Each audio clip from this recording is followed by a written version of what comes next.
अस्सलाम वालेकुम एवरीवन।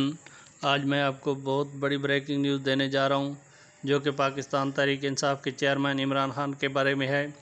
इससे पहले अगर आप न्यू व्यूवर्स हैं तो मेरे चैनल को सब्सक्राइब करें और बेल आइकन को प्रेस करें ताकि मेरी हर नई आने वाली वीडियो आपको जल्द अज जल्द महसूल हो। आज की सबसे बड़ी ब्रेकिंग न्यूज़ ये है कि पाकिस्तान के चेयरमैन तहरीक इंसाफ और साबिक़ वज़ीर आज़म पाकिस्तान ने सुप्रीम कोर्ट ऑफ पाकिस्तान से, जो कि एक ख़ातून जज साहिबा को धमकी दी थी, उसके लिए उन्होंने माफ़ी मांगी है और अदालत के सामने घुटने टेक दिए हैं। और साथ में ये भी कहा है कि अगर अदालत चाहेगी तो मैं जो है ज़ाती तौर पर भी ख़ातून जज साहिबा से मैं माफ़ीनामा जमा कराऊंगा।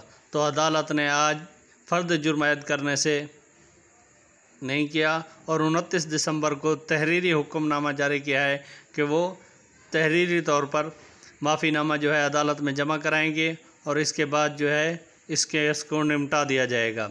जो कि वज़ीर आज़म, साबिक़ वज़ीर आज़म काफ़ी दिनों से कह रहे थे कि जो मैं माफ़ी नहीं मांगूंगा। ये आपकी बहुत बड़ी ब्रेकिंग न्यूज़ है। थैंक यू, बहुत शुक्रिया। अल्लाह हाफ़िज़। Please take care.